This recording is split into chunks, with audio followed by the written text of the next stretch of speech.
How's it going, everybody?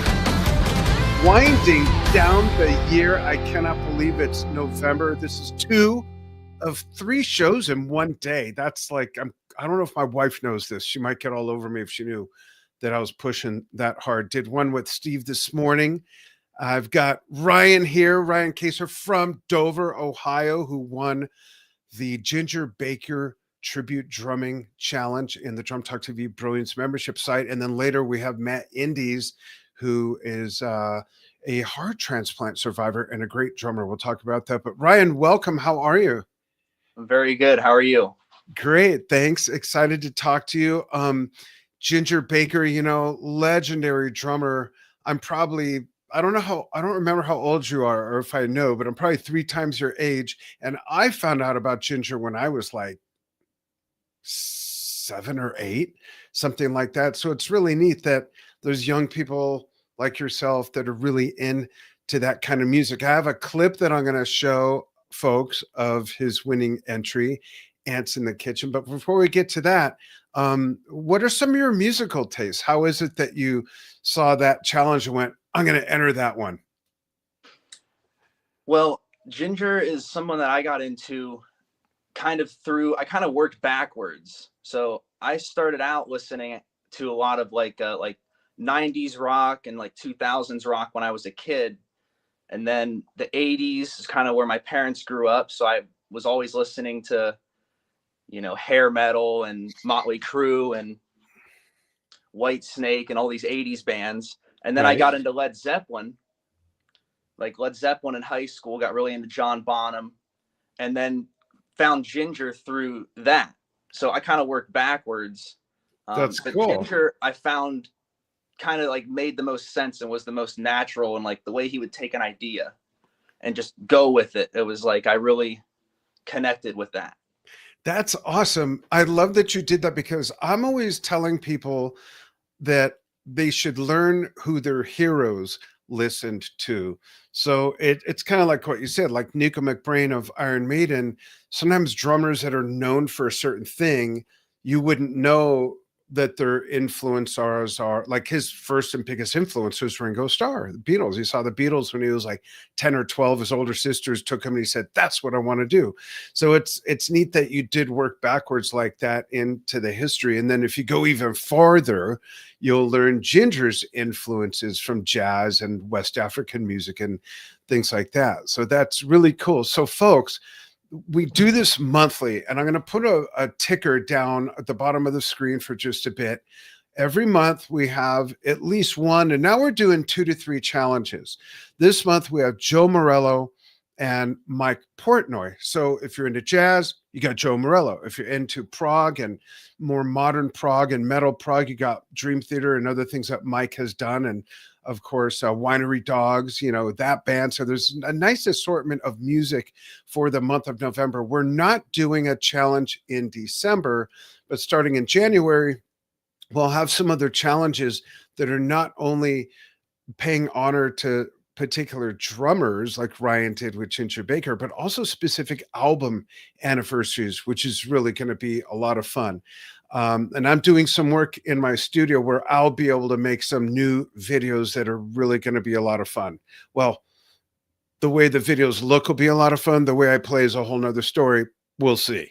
But Ryan, really great job. I want to show everybody. And by the way, folks, if you enter these challenges as a free member of Drum Talk TV Brilliance, you could submit up to 2 videos. Not bad.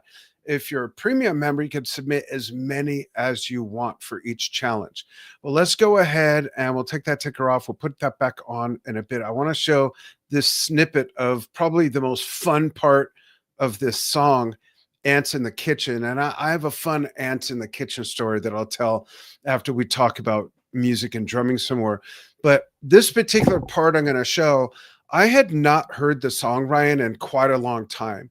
So when I watched your video, I'm thinking like, this is really good, but I don't remember the song verbatim enough.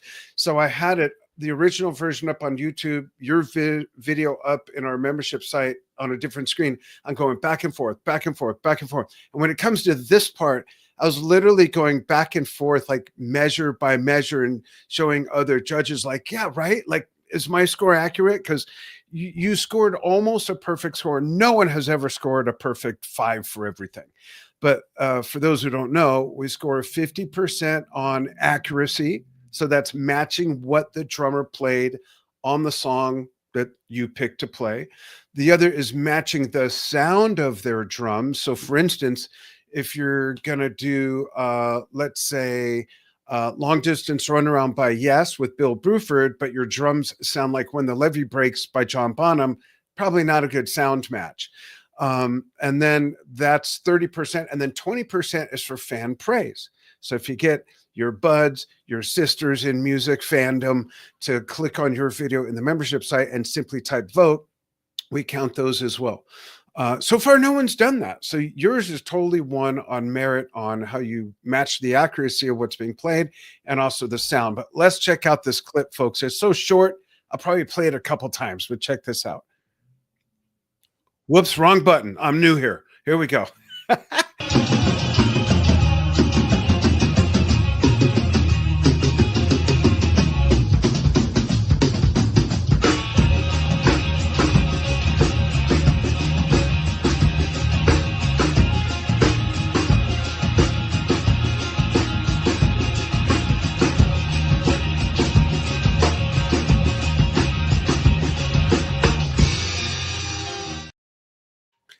Great job on that fill.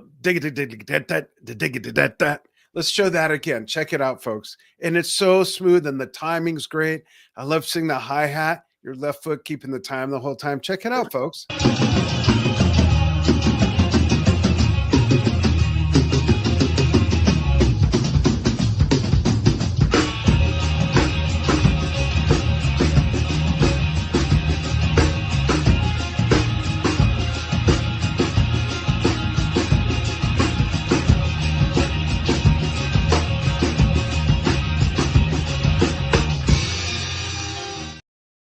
Great job. Looks like it was fun to do too. Oh yeah, I picked that song because I wanted to do a song that I could cover note for note, and that song's really about the feel. It's just like it's the same rhythm, but you have to get the accents right. Yeah.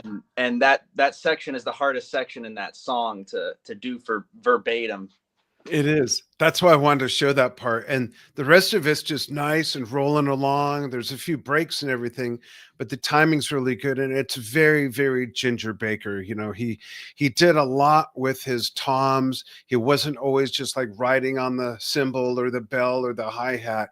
He incorporated a lot of his African drumming, which is where jazz came from, West African drumming, into his rock drumming, which is great. Sunshine of Your Love, same kind of thing. A lot of Cream songs. So that was a good choice. Kind of an obscure song. My quick Ants in the Kitchen story is years ago. I was still living at home with my parents. So this is like 45, 50 years ago. I was, I think, 17, and our lighting guy, who was a year older than me, screeched up in our driveway. And I look out the window. I'm like, what's up with Peter? I open the door and he's like, white as a sheet. And he says, I brought all my stuff. Can I stay here for a couple of days? I'm like, yeah, what's up? Did you kill somebody? He said, well, not exactly. I said, what do you mean not exactly? And his apartment became infested with ants in the kitchen. So he poured Bacardi on them on the wall and lit it. And it didn't burn down the apartment building or anything, but it created this wall of blue flame and all this smoke. And he freaked out after he put it out and left. I'll never forget that story. Peter, if you're watching, I've not forgotten that story. But let's talk about some other influences and how you got started in drumming, Ryan. And do you play other instruments, or is it all about drums and percussion? I'm mostly a percussionist. I play steel pan. Oh, wow. I can play steel pan. In high school, we had a steel band program. So Oh, I went to really? Dover High School, and there's a video out there of Dover High School steel band playing Lion Sleeps Tonight. Oh, And it has wow. like over 1 million views. So you may have seen that one if you're a steel pan person. Yeah. Are you familiar with the Louisville Leopard percussionists? I don't believe so. Check them out. We have featured them a few times over the years, and they have a steel pan program with kids, and they also do stuff where it's nothing but drums and percussion. They've done Achilles Last Stand, Zeppelin medley. They did actually, Sharon and Ozzy Osbourne saw them do Crazy Train on our channels and donated $10,000 to their program, and then they were featured on, I think, a Discovery Channel program, and Ozzy visited them with Jack. But that's interesting. Do you know who Jonathan Scales is? Yes, We had him absolutely. on last month. Yeah. I have seen them. They came to our Tuscarawas County area, and they put on a concert at one of our performance centers here, and I went to see them, and I mean, it's very like amazing stuff. I mean, you sit there and you watch it, and Mason Goodry is, doing stuff that is just like, it goes right over my head. It's crazy. He's a great drummer. Yeah. Amazing. And It's to play amazing. jazz on the steel pan, Jonathan's just a master. Really Yeah. great. Yeah, that's cool. And then who are some of your other early and current drum set influences? I know you mentioned some of the music you've listened to through your parents, but I don't want to just take it for granted and assume Yeah. that they're Well, influenced. Joe Morello is someone that I got into. I really like Hal Blaine. I think Hal Blaine was a great drummer. Nice. Ringo Starr, of course. Um, and then like Trey Cool of Green Day. I like the way he drums, and Dave Cool. Grohl. Um, but I'm also into like jazz. Like I'm into Elvin Jones. I Oh, like nice. Billy Joe Jones, Papa Joe Jones. That's Yeah, great. a lot of Papa the Joe Jones, there's that solo. I wish I knew that ahead of time. I'd have the solo up, but there's a solo that we have featured over the years. It's black and white. It's from 1957, I think. I've probably Yeah. seen it if it's on YouTube. Yeah, it's a solo, and he's playing a lot with his fingers and his hands and doing crossovers. It's the Yeah, most amazing thing, and he's doing this thing with his stick, with the tip of his stick on the head of his snare. The yeah, snares are thrown off, yeah, and clickety clacking between that and there. I cannot for the life of me figure out what he's doing. I've tried to do it. I'm like, I'm going to hurt myself. Like I have no idea what he's doing, but it looks and sounds amazing. yeah. I mean, he'd be playing stuff with his hands, and he'd be getting the sound Yep. so clear through the instrument with Yeah. just fingertips. And Joe was one of the first, Joe Morello, one of the first to also solo with his hands. A lot of people credit John Bonham and to say that Tommy Aldridge copied John Bonham. They both copied those guys. Those guys Yeah, were the forefathers of yeah, playing with right. their hands on drum Yeah, set. John Bonham played with his hands as well, Yeah. and was influenced by Joe Morello and Papa Joe Jones. Yeah. Big time. That's great. So we have the Joe Morello challenge this month. You going to enter that one? Yeah, I might have to Cool. try my luck with that. Cool. So folks, we have the first, second, and third place. Third place gets a $50 gift certificate to any music store they want. Second place gets a $75 gift certificate to any music store they want. And first place gets a $125 gift certificate to any music store they want, and gets to do an interview with me on Drum Talk TV, talk about music, talk about drumming, just like Ryan and I are. However, I have a special surprise for Ryan, unless he saw the promo for it recently. And that is that Nettie Baker, Ginger's daughter, and Kofi are friends of mine. And Nettie recently, through Weimer Publishing, released a book called Cream Chronicled. And it's every single show they did, as well as news reviews, clippings, photos, family photos, things like that. And Weimer produced 500 hard copies that Nettie signed, and they sold out of. But I managed to get five of them, one for me, one for Steven, our producer, two that we gave away on our game show, and I saved one for you. So I'm going to send you this book, and it's autographed by Nettie right there. That's marvelous. Yeah, it's really a cool book. So it's for hardcore music and Cream nerds, because it has every concert they ever did, reviews. There's even a couple notations of shows that they didn't do, which sounds kind of weird. I guess they were supposed to show up, or there was a report of a concert that didn't happen, stuff like that. But it's got all these old pictures too. Like that's Eric Clapton, bless his heart. Look at that.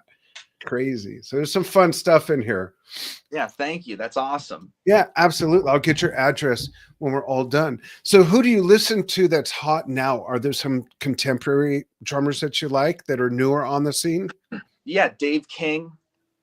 I've seen Dave King twice. He plays with the Bad Plus, Right. kind of an avant-garde jazz musician, and he does like some piano stuff as well. I've seen him twice in Cleveland. Kofi Baker, of course. Yeah. I've seen them. Sons of Cream played in Cleveland last year, and I saw them. And then I'm gonna see them again. I think they're coming back to the same place. So. Oh, great. Kofi does great clinics too. Yeah, I would like Really to get great one of them clinics. someday. Yeah. Yeah. Very cool. Yeah. Awesome. And if you don't mind me asking, how old are you? I'm 24. 24. Okay, so I am almost 3 times your age. And what do you play full time? Are you looking to be a full-time musician? What's your outlook on your future as a musician? I'm a career musician. Cool. That's great. So this is what I do. And great. Yeah. Do you have your own band, or do you work with different artists going on tour? I have a project going on right now with some friends from high school. Nothing too serious. But I was playing at a amusement park. I was doing like contract amusement park gigs. Cool. As a steel drummer. And I was playing at a Cedar Point park we have up here, and then another Cedar Point park out in Pennsylvania. I was doing that this summer. Cool. And but yeah, so do you like that kind of whatever work? I can get, Yeah. That's good though. It's good to be open to a lot of different types of stuff. Do you like doing that sort of work, contract at like an amusement park and different gigs like that? Yeah, it's nice. It's nice to go around, and they really are like they're all inclusive, so they give you like a place to stay, and yeah, Great. there's nice people. So cool. An amusement park, I think, is typically a happy place, right? Good surroundings, and yeah, like how much drama could there be? A crying baby in a stroller going by? I mean, yeah, it was really chill. Yeah, that's it was cool. really chill like that. Yeah. That's great. And I think a set of steel pans right behind you. Is that right? That's correct. Yeah. And one of your drum kits? This is actually my brother's pan, but this is a lead pan. Awesome. Yeah. That's not an easy instrument, is it? It depends. I think it's a visual instrument, so it's laid out like the circle of fifths. Have you seen the inside of one? Yeah, and now that makes sense. Like I always wondered how you know where you're hitting, but that totally makes sense. I'll pull it off and show. Yeah, so it's like it's the circle of fifths. Oh. And then there's smaller notes or the higher octaves. Yeah. So if you can visualize like music theory. Yeah. And like all of the major notes are on one side of the scale, and then on one side of the pan, and then the minor notes are on the other side. That's cool. So if Thanks you're for a sharing visual that. person, then it comes easier. I'm not really, so I'm much more tactile. You're a what? I just kind of hit notes until it sounds good. Yeah. Me too. I have forgotten all of my melodic music theory only because I haven't used it in so long. I can play the bass, I can play a little guitar, a few other stringed instruments. I have a piano, I can sit at the piano, play around with the piano, but I've completely forgotten my melodic theory. I used to be able to write rhythmic theory as quickly as I heard it and just write stuff out. Even that now I still have to think about, just because I haven't used it. I've been blessed with a really great ear, and I've learned long half-hour, 20-minute progressive epics since I was a kid, just by ear. Things like Close to the Edge, Carnival 9, First, Second, Third Impression, crazy stuff like this. I've just had a really good memory for music, which has been helpful. And I think maybe I relied on that too much, and that's why I didn't keep up my music theory chops. I definitely started out like with Western music. So I learned how to read music. I can read music. I can read, treble and bass clef. I can write it out. I can write chord progressions. I can do, I can do that stuff. But That's yeah, great. I don't use it as often because I'm just usually a drummer. So Yeah. I just kind of will write like this fill here and then that phrase is 3 bars, and that's usually what I'm doing. But That's still a really good skill to have. How it's a good old were skill to you? have. Yeah, that's good. How old were you when you started? Uh, so my dad is a drummer and my mom is a keyboard player. So I've always been Mm. around music. I started taking lessons. I wanted to play guitar initially, and was like, well, you should take piano lessons if you're gonna before you learn guitar, so that you know like how the. So I was like, okay, I don't want to do that. So I want to learn drums. So I was about 5 when I first started tapping on my dad's kit, Cool. and I started taking lessons when I was 7. Oh, that's cool. Same here. Yeah, that's great. That's awesome. And you mentioned that you discovered Ginger kind of working backwards in musical history. How old were you when you discovered Ginger and started emulating his playing? I was about 17. It was about like my junior year of high school when I saw the Beware Mr. Baker documentary, Yeah. as My I'm sure wife most of us fell have. my wife fell in love with him watching that. Yeah. And unfortunately, we didn't have Ginger on.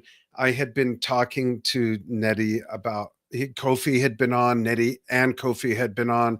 We were talking about having Ginger on, but that's unfortunately when his health took a turn and he just wasn't up to it.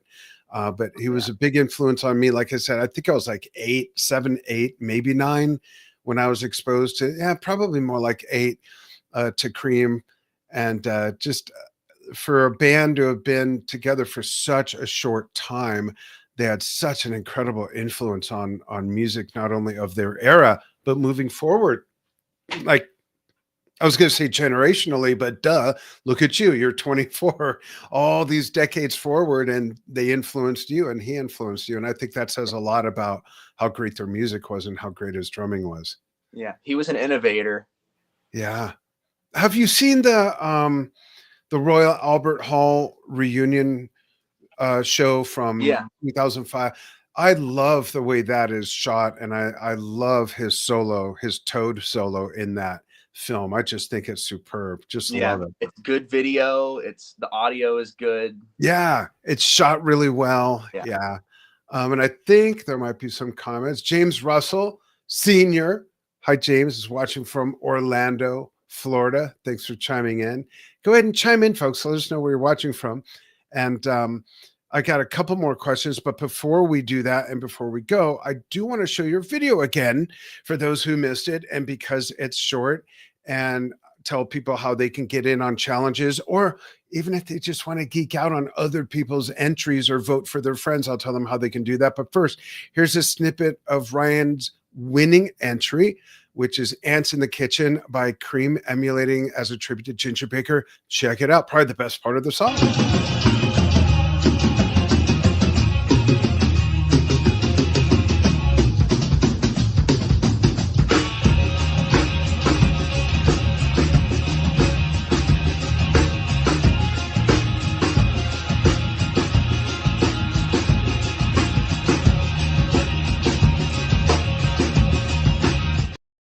Very cool. And listening to that side by side with the original, the sound of your drums were a really great match, which is, again, 30% of the weight of somebody's score. So, folks, what you can do is you can go to the Brilliance website, which is drumtalktvbrilliance.com, and get a free account, get a paid account if you want the extra goodies, and log in and find where it says drumming challenges. And you could see all the past ones. Gosh, I can't remember them all. Phil Collins, Neil Peart, John Bonham, Keith Moon, um, the Ginger Baker one, Stuart Copeland. Uh, I have them in front of me. Let me cheat and take a look. We've got also, let me scroll up and back. So now we've got Mike Portnoy and Joe Morello for the month of, can't believe we're in November. There we go. Where's the, let me go back one more step. I got to log back in. Hold on, folks. I'll tell you. Lots of fun. Oh, you know what? I know why I can't see it. Let me stretch it out a bit. There we go. Drumming challenges. Here we go. So if I scroll all the way to the bottom, well, we're backwards from now. We did Travis Barker. We did Joey Jordison, Steve Gadd. We did the Physical Graffiti album for the 50th anniversary. Gavin Harrison, Stuart Copeland, Vinnie Paul, Neil Peart, Phil Collins, Keith Moon, and John Bonham. So lots more coming. And some of those we might repeat and or celebrate with full albums. So there's plenty of fun stuff to get in on. And Ryan, I'd love to see you put in some submissions for the Joe Morello challenge, since you're into jazz as well. Do a That little would really be square cool. dance, maybe. Yeah, that'd be awesome. That'd be great. So what's next on your agenda in your musical world? Well, tomorrow I'm doing tomorrow I'm playing for a fundraiser. Great. In my hometown. And then I have a couple gigs coming up around Thanksgiving with a friend of mine named Max Beal. I don't know if anybody had heard of him. He's on Spotify. Okay, cool. Around Thanksgiving time, just here in my hometown area. That's great. Good. I have one more question, and this would be the Ryan Kaser fun fact segment. What do you like to do that's completely outside of music in the little spurts of time when you're not playing or gigging and whatnot? What do you like to do outside of music? Wow. I don't want to give a boring answer, but I like I have a cat and a dog, and I watch TV and I play video games. Cool. That's not boring. Say hang out with your cat and your dog. That's cool. We have 2 cats, 4 dogs. So I can relate to that. So pretty normal stuff, I guess. That's good. You know? Chill time. Yeah. That's good. Yeah. So most of the time I'm practicing or looking for a rehearsal or something. You know, like today I have a rehearsal with some guys, and cool. So it's always, but I like hanging out with my brother. That's cool. I go on bike rides, Is he older or younger? He's 18 months older. Okay. And he's also a drummer, a percussionist. And do you guys play together a lot? Yeah. Oh, cool. Yeah. He's a band director, actually. So. Oh, cool. He So he's bossy. He's busy all the time, so we don't play much anymore. But yeah. Cool. He did all the time. That's great. Well, congratulations again. Hang on the line after we disconnect from the audience. I'll get your address so I can get you this book. I'll personally send it out to you. And folks, thanks for following what we do here on Drum Talk TV. Check out www.drumtalktvbrilliance.com. It's right down there in the ticker. We not only have the drumming challenges, but plenty of fun stuff for all types of music fans, including our twice a month or so music-themed game shows, fan Q&A sessions. We have Nico McBrain coming up for one of those on the 15th of this month, and Rich Redmond coming up, and many others that we're booking as well. So folks, thank you so much for joining Ryan and myself, and we'll see you with more Drum Talk TV fun soon. Thanks, everybody.